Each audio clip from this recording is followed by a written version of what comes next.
पर चूंकि नमक घर घर की जरूरत है, नमक से हर आदमी जुड़ता है। भारत में नमक, नमक हराम, नमक हलाल, कई चीजें बनती है अपने तो।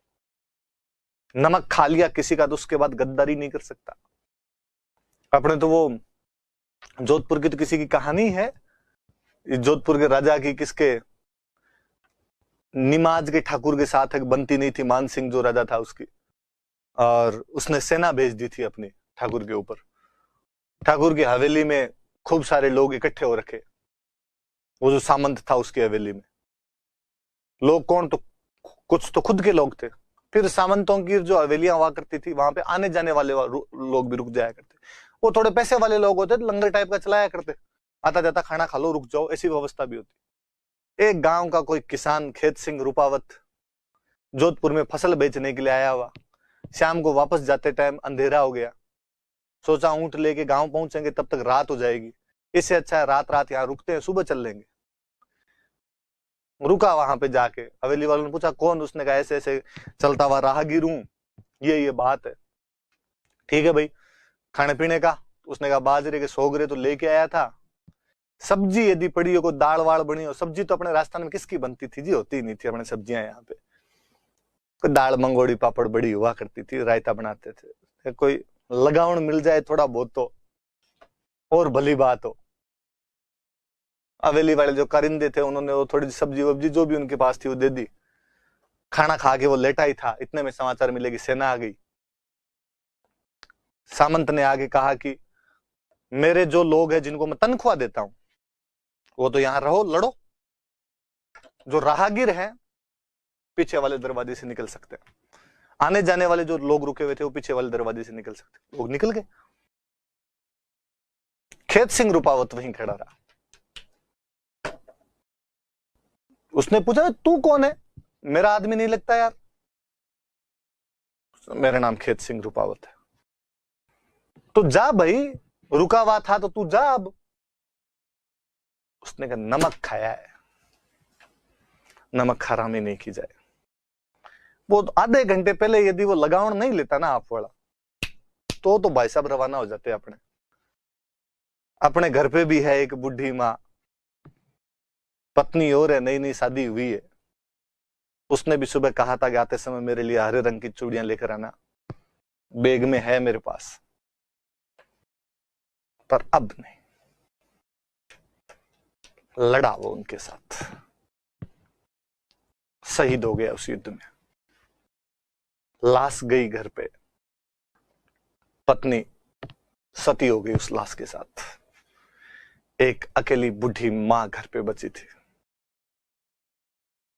पर वो खुश थे कि बेटे ने नमक हरामी नहीं की, बेटा अपनी बातों से नहीं पलटा। एक राजस्थानी का अच्छा सा दोहा भी है, मेरे दिमाग से निकल रहा है अब तो, कि मां ने हरखी जन्म दे जतरी हरखी आज। कि मां जन्म देते समय जितनी राजी नहीं हुई थी, बच्चा जब पैदा होता तो मां कितनी राजी होगी, उसकी कोख से कोई नया जीवन प्राप्त हुआ है, उसका बेटा आया है, उतनी राजी आज हुई थी। हाँ, सूत मरियो हित देश में हरख्यो बंधु समाज। सूत मतलब बेटा, बेटा मर गया, सूत मरियो हित देश में, देश के हित में बेटा मर गया, हरख्यो बंधु समाज। भाई बंधु राजी होने थे, राजी हुए, लड़ता हुआ मरा है, वीरता से मरे। पर मां, उसके सीने पे तो क्या गुजरती होगी। पर मां ने हरखी जन्म दे, हरखी मतलब राजी होना, मां जितनी राजी जन्म देते समय नहीं हुई थी, उतरी हरखी आज, उससे ज्यादा आज राजी हुई। इसलिए मैं जब राजस्थान जी के आपको पढ़ाता हूं तब भी मैं कहता हूं कि राजस्थान को यदि वीरों की धरती कहा जाता है तो ये पुरुषों की वजह से नहीं है।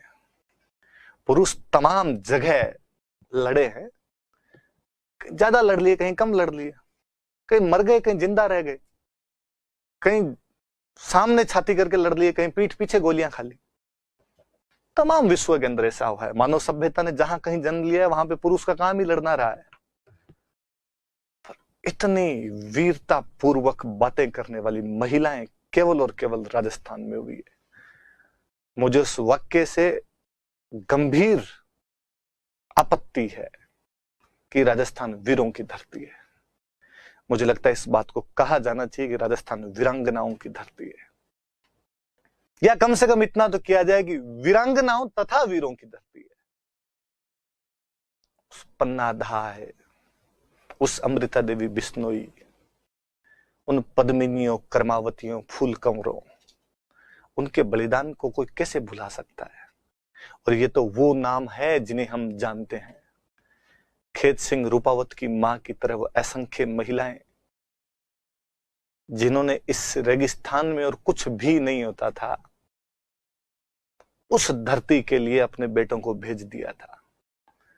कभी इस भारत भूमि की रक्षा करने के लिए सर्वाधिक बलिदान यदि दिए थे तो आपके राजस्थान के लोगों द्वारा दिए गए थे। पानी महंगा था, खून सस्ता करके रख दिया था हमने। एक और मुझे दोहा याद आता है, राजस्थान के लिए दोहा बनाया गया कि राजस्थान की धरती जब बनाई गई तो उसके बारे में था कि दीधा निजगुण देवता रिखियां दी आशीष, कि देवताओं ने अपने गुण दिए, ऋषियों ने अपना आशीर्वाद दिया। दीधा निजगुण देवता रिखियां दी आशीष, जिन दिन सर्जी मरुधरा, जिस दिन इस मरुधरा का सृजन किया गया था, सोनी नायोशीस, सोनी मतलब पृथ्वी, कि जिस दिन इस मरुधरा का सृजन किया गया या मरुधरा भगवान द्वारा बनाई गई थी, उस दिन देवताओं ने अपने गुण निकाल के दिए इसे कि हमारे में जो गुण है वो इसमें भी रहेंगे। ऋषियों ने आशीर्वाद दिया कि चिरायु हो, चिरंजीव हो। पृथ्वी ने अपना सिर झुकाया कि मेरा सबसे बेहतरीनतम टुकड़ा रचा जा रहा है। फिर अगला दोहा किसी राजस्थानी कवि की कल्पना देखिए आप। राजस्थान का कवि कहता है कि दीधा नहीं जो देवता, कि देवताओं ने कुछ नहीं भी दिया, सारे निकाल के नहीं दिए। लुंठापन ही लीन, हमने लुंठेपने से जबरदस्ती छीन लिए। देवताओं जो दे दिए वो तो ठीक थे, जो नहीं दिए वो हमने जबरदस्ती छीने। दीधा नहीं जो देवता लुंठापन ही लीन, इंद्र भाग्यो आंत रहे, देवताओं का राजा इंद्र हमारे उस जबरदस्ती को देखकर भाग गया डर के मारे।